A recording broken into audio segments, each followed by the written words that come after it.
नमस्कार, स्वागत है आपका हमारे YouTube चैनल कथा कलश में। आज हम सुनेंगे वो कथा जिसमें गणेश जी के प्रथम पूजे जाने के बारे में बताया गया है। एक बार शंकर भगवान माता पार्वती के साथ कैलाश पर्वत पर विराजमान थे। तभी वहाँ सभी देवता कार्तिकेय के साथ पहुँचे और बोले कि सर्वप्रथम पूजा किसकी होगी, इसका फैसला आप कीजिए। इस पर भगवान भोलेनाथ ने उत्तर दिया कि जो सर्वप्रथम पृथ्वी की 3 परिक्रमा करके कैलाश पर्वत पर आएगा, उसी देवता को सर्वप्रथम पूजा का अधिकार प्राप्त होगा। सभी देवता सोचने लगे कि ये तो बहुत आसान है और सभी देवता अपने अपने वाहनों को तैयार करने लगे।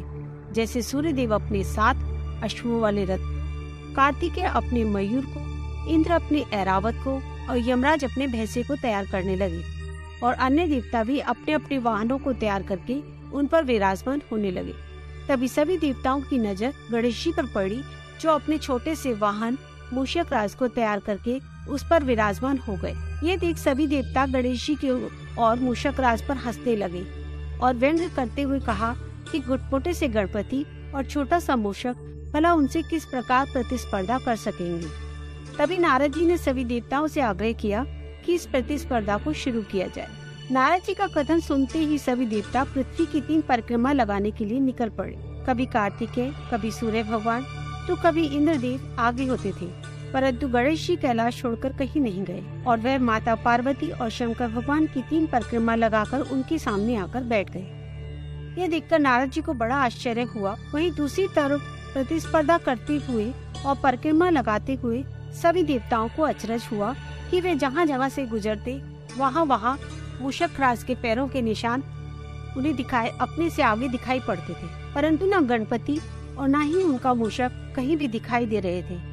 आखिर में सभी देवता पृथ्वी की 3 परिक्रमा पूर्ण करके कैलाश पर पहुंच गए और उन्होंने देखा कि गणेश जी अपने मूषक राज के साथ माता पार्वती और भोलेनाथ के सामने बैठे हुए हैं। यह देखकर इंद्रदेव बोले कि गणेश जी तो कैलाश छोड़कर कहीं गए ही नहीं, तो किस प्रकार देवताओं को मूषक राज के पदचिन्ह उनसे आगे दिखाई दे रहे थे। यह देखकर नारद जी मुस्कुराकर बोले कि गणेश जी ने अपनी बुद्धि और विवेक से आज सभी देवताओं को हरा दिया। नारद जी बोले, शास्त्रों में माता को पृथ्वी और पिता को आकाश माना गया है, अतः क्योंकि गणेश जी ने अपनी माता को पृथ्वी और पिता को आकाश मानकर उनकी 3 परिक्रमा की, इसलिए उनकी यह परिक्रमा सबसे पहले पूरी हुई और इस तरह गणेश जी प्रथम पूजा के अधिकारी हुए। इस कथा से हमको ये शिक्षा मिलती है कि यदि हम अपनी बुद्धि और विवेक से काम करें तो हम किसी भी कार्य में असफल नहीं होंगे। अगर आपको हमारी यह कथा पसंद आई है तो कृपया हमारे चैनल को लाइक करें, शेयर करें और सब्सक्राइब करें और बेल आइकन का बटन जरूर दबाएं, ताकि जब हम अपनी नई कहानी लेकर आएं तो आपको पता चल जाए। धन्यवाद। जय श्री कृष्ण। राधे राधे।